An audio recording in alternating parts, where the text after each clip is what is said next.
Some classic Mercedes cars were designed to last forever.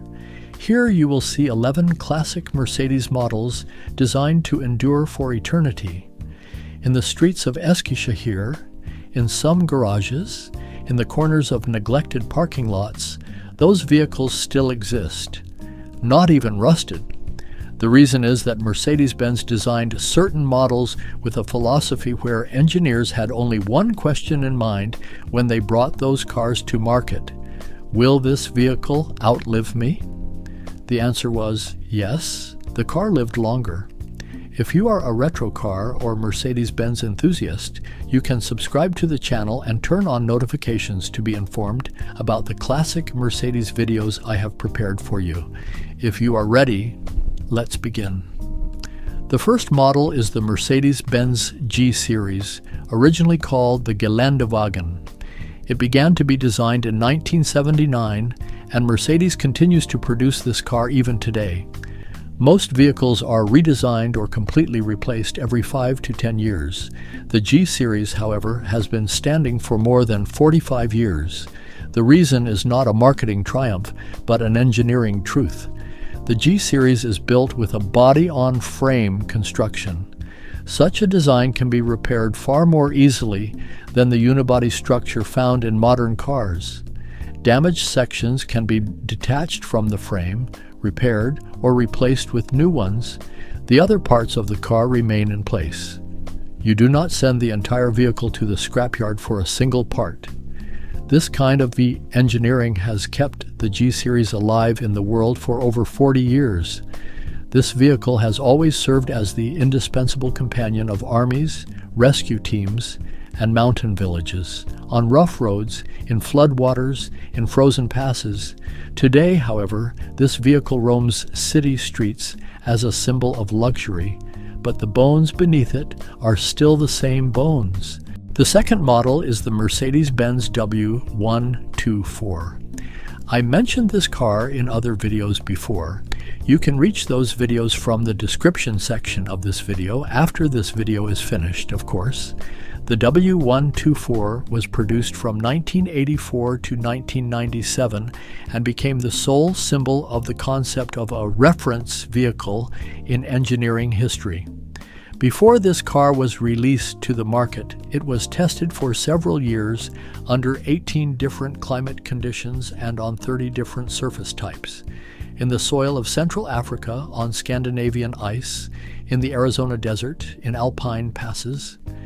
Mercedes engineers tried to solve every problem they identified. Every detail had to be not sufficient, but extraordinary.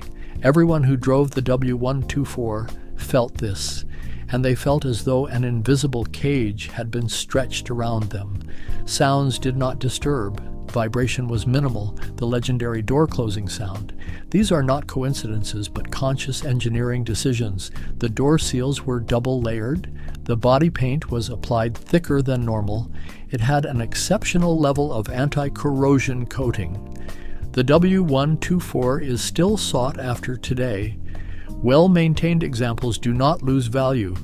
On the contrary, their value continues to increase, because people realize at some point modern cars have new features, but an aging W124 continues to give the same feeling of confidence it has provided since its production.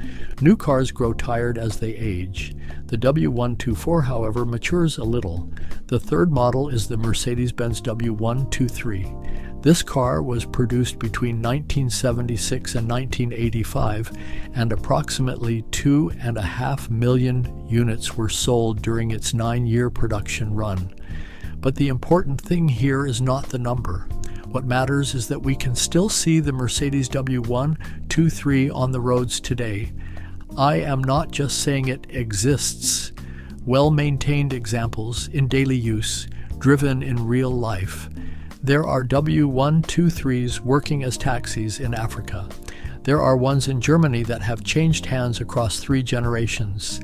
There are ones carrying fuel in desert heat in the Middle East. The reason it is this durable is that when the car was designed, Mercedes engineers calculated lifespan, not cost.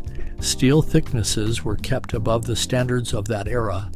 The engine was stressed far below its capacity, as if a breathing margin was always left. In internal combustion engines, failure occurs due to high heat and stress. The engine of the Mercedes W123, however, gave the feeling of working lightly. It was only when truly neglected that the engine was strained. The reason was that the tolerances given to bearings, gaskets, and valve systems were kept very wide. People called this car indestructible, but the truth was that the Mercedes W123 was not indestructible. It simply did not wear out unnecessarily. The Mercedes W123 is the embodiment of patient engineering. The fourth model is the Mercedes 19OSL. Produced between 1955 and 1963, this car is described as the more attainable sibling of the Mercedes 30OSL. But this description does not diminish it. It simply says it appealed to a different audience. The Mercedes 19OSL chose to be elegant rather than an engineering marvel, and with that choice, it became immortal. The reason is that even beautiful designs can deteriorate over time. Even if aggressive lines fall out of fashion, balanced proportions never wear out. When you look at the bodywork of the Mercedes 19OSL today, it does not appear old or contemporary, it simply looks right. The engine was intentionally designed to be reliable rather than powerful. It was not complex, it did not demand high maintenance costs, and for that reason it has endured to this day. The mechanical components on the Mercedes 19OSL were deliberately designed to be simple, easily accessible service points, a small number of moving parts, spare parts, reachable at almost any workshop of that time. The Mercedes 19OSL managed to survive in everyday life.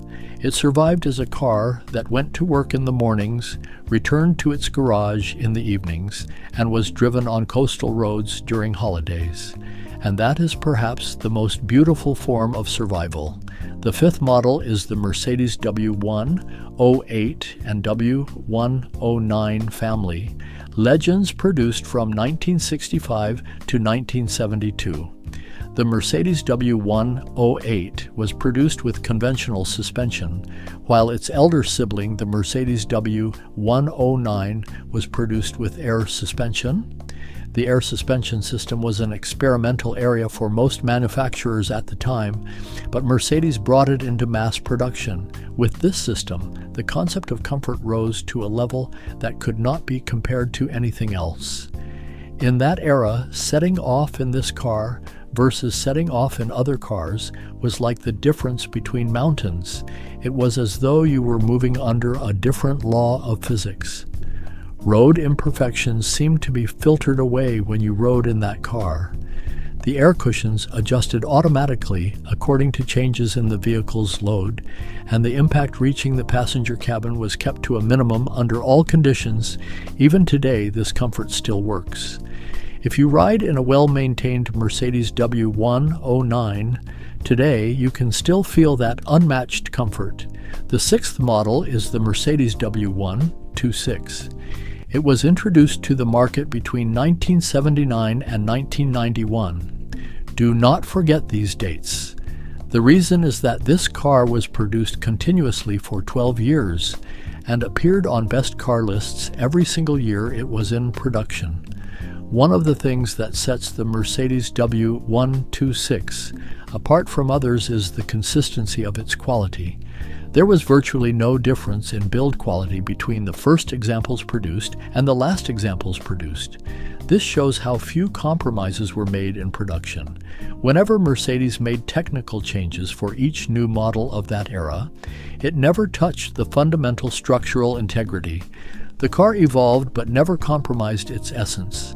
Additionally, the Mercedes W126 made revolutionary decisions in the field of passive safety for its time.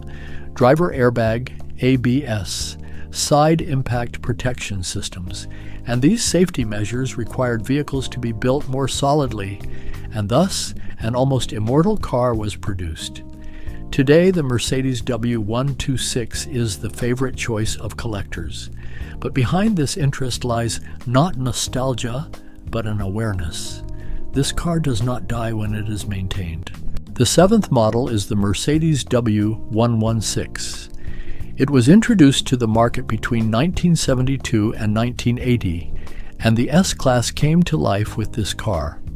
The foundation of a luxury sedan today actually largely traces back to the Mercedes W116. High passive safety standards, interior spaciousness, quiet driving. But the W116 was more than a luxury car. This car was criticized at the time of the oil crisis for its poor fuel consumption. In response, Mercedes introduced the W116-300 SDL, the first use of a turbodiesel in a luxury sedan in the world.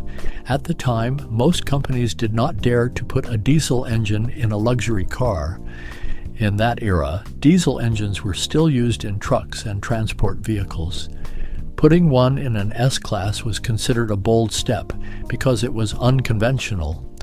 And this boldness was rewarded because that diesel engine managed to extend the lifespan of the vehicle. High compression ratio, fewer moving parts, longer service intervals. With the W116, Mercedes answered manufacturers who said, "Luxury can be fragile." On the contrary, luxury is true luxury when it is durable. The eighth model is the Mercedes R107 SL. It was produced continuously for 18 years between 1971 and 1989. A vehicle being produced unchanged for this long either shows that the design is timeless or that the manufacturer was very lazy. For the Mercedes R107, the applicable concept is timeless design. Its design was beyond perfect, and Mercedes continued to produce it for years. Long hood, short tail, flat belt line. These are not fashion, they are proportion. Correct proportions do not age. But under the hood, the real story of the Mercedes R107 begins. The engines fitted to this car, especially the inline-6 and V8 versions, can live an unimaginably long life when service cycles are respected. Examples that have surpassed 500,000 kilometers exist. There are even ones approaching 1 million. These figures and the Mercedes R107 are considered legendary in the automotive world. In addition, safety was at the highest level. Extremely strict body rigidity standards were applied at the time, and the A and B pillars were built with astonishing thickness. The Mercedes R107 was sold on quality, not speed, and that choice makes it priceless even today. The ninth model is the Mercedes 300 SL Roadster. It was introduced to the market between 1957 and 1963. When talking about this car, it is necessary to set the scene first. Toward the end of the 1950s, if a man had enough money to buy this car, it meant that man could already buy the most expensive things in the world. And if that same person was still thinking about the Mercedes 300 SL Roadster, this car had automatically placed itself at the top of that list. This car pushed the technology of its era so far forward that its competitors could only watch. The direct injection system was a system almost never seen in road vehicles at that time. This system, which sprays fuel directly into the cylinders, both increased power and improved efficiency. Aluminum was used for the doors, hood, and trunk, reducing weight, and on top of all this technology, a cage chassis made of thin steel tubes was built. This is precisely the secret behind the examples that still stand firm today. The steel tube cage is both lighter and, under certain loading conditions, more rigid than traditional chassis made from forged steel. This car was produced 60 years ago, and a well-maintained Mercedes 300 SL Roadster sells for a very high price today. But the point here is not money. The point is this: people willing to pay that much money cannot find anything else that has outlived these cars. The 10th model is the Mercedes 300D and Mercedes 300CD family. Produced between 1976 and 1985, these are the diesel versions on the Mercedes W123 platform.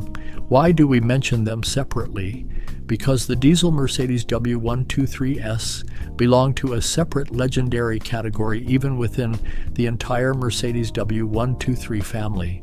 These engines have so little mechanical complexity, were designed to run with so little stress, and were engineered so correctly that there are examples that have crossed 1 million kilometers with original engine components. This figure is extremely rarely seen in the automotive world. In the structure of an atmospheric diesel engine, when the injection pump, cylinder block, and crankshaft are machined with very wide tolerances, wear accumulated over years without causing functional loss. In the American market, these cars sold well, even during the fuel crisis of the 1970s, and ran for years without any engine replacement. A car that never left its owner stranded, consumed little fuel, had low service costs, and was easy to repair. A vehicle that bears the true traces of engineering. The 11th and final model is the Mercedes 500E. It is necessary to pause for a moment for this car. Between 1991 and 1994, over just 4 years and in very limited numbers, it was introduced to the market. Each car was sent from Mercedes's factory to Porsche's production line and assembled there by hand. Transportation between the two factories, the assembly process, quality control, all for a single car. A single vehicle passing through two factories was a production decision almost unheard of at the time. Moreover, this process added extra cost and time to each car. Mercedes accepted this because they believed there was no other way to achieve the right result. Why was it valued this much? Because the Mercedes 500E had an engine performance that would make the BMW E34 M5 envious, but it did this without ever showing it, without making any noise, concealing it behind a plain and modest appearance. You understood it on the inside, but nobody knew on the outside. When you pressed the accelerator, the response was the complete opposite of the appearance. A quiet, reserved exterior. Inside, pure and instant power. And this secret was a private relationship you had with this car. Today, well-maintained Mercedes 500E examples have become one of the most sought-after Mercedes models among collectors. The reason is that the Mercedes 500E is not just a good car, it is a unique moment during those 4 years of production in which two companies combined their pride and perfectionism in the same body. When you look together at the 11 models on this list, you notice one thing. None of them were designed with being good enough as the standard. Each one came to life in an era when the engineers who designed them said, "This vehicle must outlive me." And that intention to be permanent in this car, had its effect on the metal, the plastic, the gasket resin, and the rubber work.